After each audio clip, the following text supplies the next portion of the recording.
چې د چام ښځی د هغه دپاره دا د نصیحت خبرې دي او د کمې ښځې چې خاوند دي د هغه هغې دپاره هم د نصیحت خبرې دي چې ښځه خاوند به یو بل سره سینګ ژوند تېروي. زمانونو د رسول الله مبارک یو حدیث دی، بس هغې ته ګوره اوس. نبی علیہ السلام د خاوند متعلق فرمائی وی خیرکم خیرکم لأهله. خلق کوئی پلان کې خسړې دی، پلان کې سړی ډېر خسړې ډېر زبردست سړی نه د حضور پاک مبارک نه تپوس کو چې خسړې څوک دی. رسول الله مبارک فرمائی خیرکم پتا سټولو کې غوره سړی، پتا سټولو کې خسړی. خیرکم لأهله چې خپل کور ښځې بچو سره خي. هلکه خبرې مه کوئ پرېږدئ چې کم سړی په خپل کور کې خپلې ښځې سره او بچو سره خي دا په تاسو کې ښه سړی دی. بارخوار سړی خي، یار دوست سره ښه ژوند تېروي. چکر چې کور خفه شي یار دوست ته ویده چې ځو مري ته، چې کور خفه شي یار دوست ته ویده چې ځو چې مړه چکر ولګو. نو بارخوار سړی ښه سړی دی.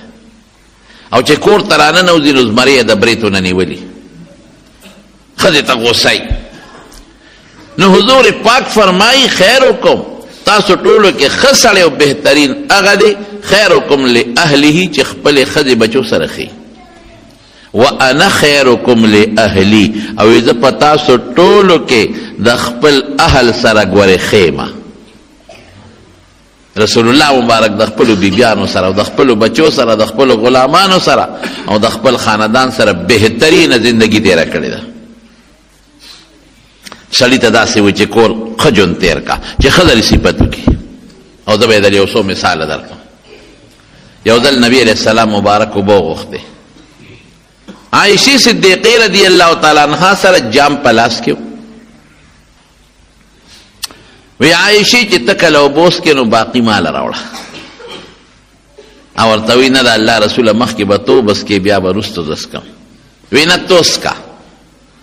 نو عائشې بیبي اوبه وڅکلې نو بیا وله جام راوړه. نو چې جام یې راوړه نو رسول الله مبارک ته تپوس وکړو وی عائشې شونډې دې په کوم ځای پرتې وې؟ نو عائشې بیبي ورته ګوته ونیوه وی صاحب په دقه ځای مې شونډې پرتې وې، دقه ځای مې شونډې پرتې وې. قسم دی حضور پاک مبارک د عائشې د شونډو په ځای خپلې شونډې کېښودې او بیا وڅکلې. اوس یو سړی ښځې سره دومره مینه کوي او د خپلې بیبي سره دونه محبت کوي چې د هغې شونډې په کوم ځای لګېدلې او ته په دقه ځای د شونډې اکدم دا ښځه به ترې قربانېږي او که نه به قربانېږي. زمونږ ستاسو نه مخکې ښځه اوبه څکي شي او خو دې څکي ای څه دا مردارې شونډې دې نیولې دي ټول جام دې ولاړه خدای بیخ وباسه ورشه توی که شابه او جام شوړه که نه بیا پکې اوبه راوړه. دا د شریعت خلاف خبرې دي. ښځه څه وینځه خو نه ده، ښځه د سړي څه نوکره خو نه ده، خو چې ته سینګ د الله بنده ده هم د خدای بندګۍ ده. ته چې سینګ په دې خفه کېږي چې زما دې څوک بېعزتي وکړي، الله هم په دې خفه کېږي چې ته د ښځې بېعزتي وکړې. نو حضور پاک فرمایي چې بهترین سړی هغه دی چې هغه د خپل اهل و عیال سره خي. او زه تاسو کې په دې صفت موصوف یم، زه د خپل اهل و عیال سره او د خپل کور د خلکو سره خیمه بهترین یم. خیر معنی بهترین. او په شمایل ترمذی کې راځي چې رسول الله صلی الله علیه وسلم په خپل جون کې ما ضرب امرأة ولا خادما قط، نه بیبي له ډب ورکړی دی نه غلام او نوکر او خادم له ډب ورکړی دی په خپله زندګۍ. او که ته وایې دا دومره ښه اخلاق قسم دې د ټولو دنیا د خلکو اخلاق یو ځای کا که د رسول الله مبارک د یوې بیبي په اخلاقو کې د خپې دوړې ته رسېږي. دا ولې دا ژوند یې ښکلی تېره په زور او په والو ښځه نشي تابع کولی. په مینه به ښځه تابع کې، په محبت به ښځه تابع کې. زمونږ د دارالعلوم دیوبند یو ډېر لوی عالم، یو ډېر لوی مفسر مولانا احمد علی لاہوری رحمت الله علیه جو سړی تیر شوی دی په خپل قصه کوي وی هغه وخت چې د په دارالعلوم دیوبند کې هم طالب وما د مور او پلار سیکانو دی خدای مسلمان کا نو په د دیوبند د کلی نوم دی د دیوبند په دې کلی کې یو سیټو مالدار سړی و خو سیټ نیک سړی و لورې پیغله شوې وه د سیټ لور پیغله شوه نو د لورې هم دا خواهش و چې یو عالم سره نکاح وکړم او د سیټ صاحب هم دا خواهش و چې د خپله لور یو عالم له په نکاح کوم یو بل سره مشوره وکړه چې زما د لور هم خواهش دی زما هم خواهش دی او دا لور چې یو عالم له په نکاح کوم نو چا ورته وی چې عالم ګورې نو خو دغه دارالعلوم دیوبند دی علما خو هغې ته معلوم دي هلته ورشه نو محتمم صاحب ته ووایه نو لور له به دی چې یو ښکلی عالم وګوري دا به ډېره ښه ده نو سیټ صاحب شو انا لله و انا الیه راجعون ټول ووایه بجلی چې لاړه شي یا تکلیف راشي در انا لله وایه نو که په دې مدرسه کې داسې یو نیک غوندې عالمي نوجوان نو ما ته وښایه چې دا لور ور په نکاح کوم یاره په دې لار راتلم په دې چمن کې مې یو لیک ولید او مې خوښ شو که هغه واده نی کړی او د هغه خواهشي نو لاول مې اخ دی او که بالفرض د هغه زړه نه کېږي یا واده کړي بل به راله وګورئ محتمم صاحب هوښیار و هغه وی ودرېږه راده د خوښې دا به لاول وګورو هغه پسې هلک ولېږه راویې غوښته مولانا احمد علي لاهوري وی زومه وی ما ته محتمم صاحب وی چې دا سیټ صاحب دی زمونږ د دې کلي د دې دیوبند دیم نیک سړی دی لور هم نیکه ده د دواړو دا خواهش دی چې یو عالم سره دا لور په نکاح شي نو تا باندې راتېر شو ته خوښ شوې څنګه دی خیال دی واده دې کړی دی ما وی چې نه نو څنګه دی خیال دی نو ما وی چې یاره زه خو غریب سړی ما زما خو مور او پلار سیکان دي او زه مسلمان شوم هغوی د کور هم شړلې ما زما څه دي او دا خو د سیټ صاحب لور ده دا به ما سره ګزاره څنګه کوي وی سیټ صاحب وی چې زما لور هوښیاره ده او دینداره ده ابه تا سره په سپوره ډوډۍ هم ګزاره کوي خو ستا خوښه ډېره ښه ده خوښه مې ده په پلان کې ورځ به موږ راځو نکاح به تړو مولانا احمد علي لاهوري صاحب وایي چې هغه ورځ شو د نکاح د تړلو وی زما یو جوړه وه دویمه نه وه نو مرګرو ما ته وی چې دا جامې دي خیرنې دي او مهرباني وکړه زمونږ واچوه خو زه په دې پوه شم چې د دې مرګرو جامې په ما برابر نه دي په دې کې اوبه دي ښکارم د چا غټې دي د چا لنډې دي مشوره یې دا راکړه طالبان هم زمونږ یو بل سره خوش طبیعتۍ ډېرې کوي وی چې غسلخانې ته ننوځه او اوبه هم لامبې سرسونت به وکړي جامې به برابر کې او بیا به لنګ ووې او بار به روځي یا جامې دې نه چوڼ کا او بس نور ته به یې واچوې او بس اوبې بادې او بس اوچې به شي وابچې ما چېره دا خبره ټیک ده وی غسلخانې ته ننوتم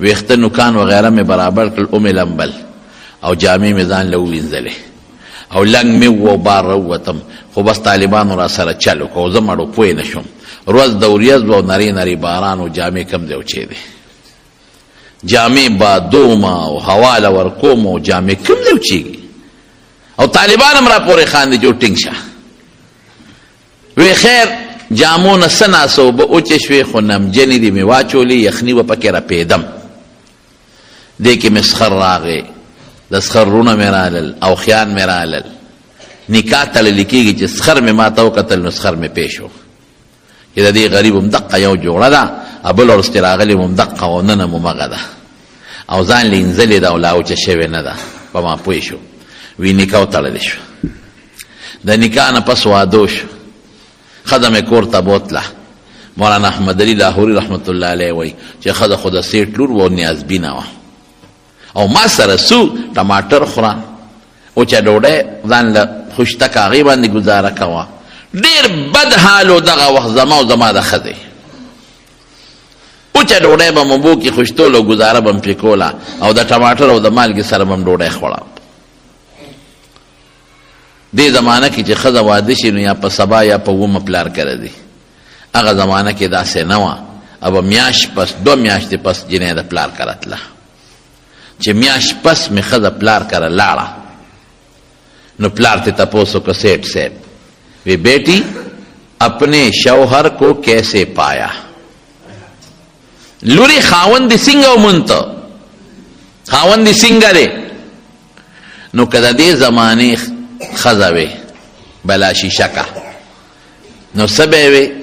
ای پلاره غرقه دې کړم، چاله دې ورکړم، ملا له دې ورکړم، چې ډوډۍ در سره نه وه نو په دا اوبو کې به دې غورځولی وم، یو ورځ مرګ وراغلی به نو په ما خو هره ورځ مرګ تېرېږي، چای خو یې پرېږده خو ډوډۍ هم نشته، ترکاري هم نشته، دا چاله دې په نکاح ورکړم؟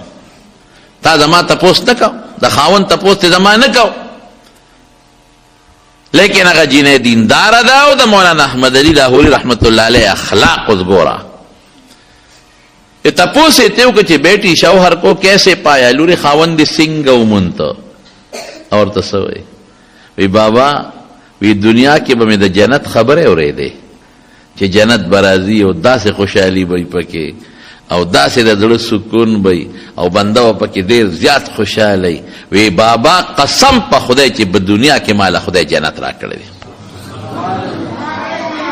او مولانا احمد علی لاہوری رحمت اللہ علیہ لکھی په خپل بیتی کې وی یہ وہ وقت تھا جب احمد علی نہ تھا، آج احمد علی ہے. وی دا هغه وختو چې زما دا مقام نو او ما ته ښځې جنت وی، اوس خو الحمدلله احمد علی دی. وی د کشف خاوندو.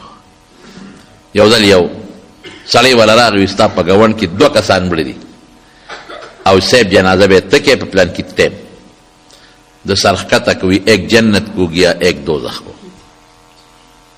نو مرګر وته وی شاګردانو وی صاحب دا دومره دعوه خو پیغمبر هم نه ده کړی، د غیب علم خو الله سره دی. تا ته څه پته لګي چې یو جنت ته لاړ او بل دوزخ ته لاړ؟ بس میں نے کہا آپ پوچھ لے. ما اوی تاسو تپوس وکړئ چې معلومات یې وکړل خبره ټیک و خطا. وی چې هغه کوم جنت ته تللی هغه اکسیډنټ کې مړو او رسول الله مبارک فرمایي صاحب الهدم شهید، اکسیډنټ کې مړو جنت ته لاړ. او ابل مړی ته تیزندی چولې و ځان لې ځان یې پانسي کړی و. دې ته کشف وایي، دی بزرگانو ته کېږي. یو ځل یو سیټ ورپسې راغی وی صاحب جومات مې جوړ کړی دی، لومبې مونځ به پکې تکې، افتتاح به تکې.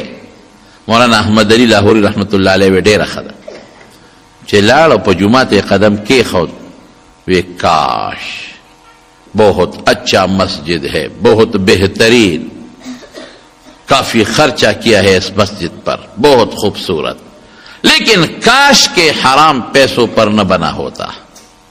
ډېر خشته خوبصورت جومات دی خو افسوس چې په حرامو نه وی جوړ نه ښه به وه. نا سیټ ته چا وی ټنګ یې درکړه که نه؟ همدغسې ښې درته یې واوروله چې په حرامو دې جوړ کړی دی که نه؟ سیټ وی ټیک وایي، یو ما ته پته ده یو الله ته پته ده، نه زما ښځې ته پته شته نه بچو ته، دا ما د سود په پیسو جوړ کړی دی. دې ته کشف وایي. نو مولانا احمد علی لاہوری وی چې کم وخت زما ښځې وی چې جنت خدای را کړی دی، وی په دې مقام نوم چې دا اوس خدای کم مقام را کړی دی. نو دا ولې ښځه د خاوند صفت کوي؟ دی په دې وجه کوي چې خاوند د ښځې سره ښه ژوند تېر کړي، خشته بهترین ژوند ورسره تېر کړي.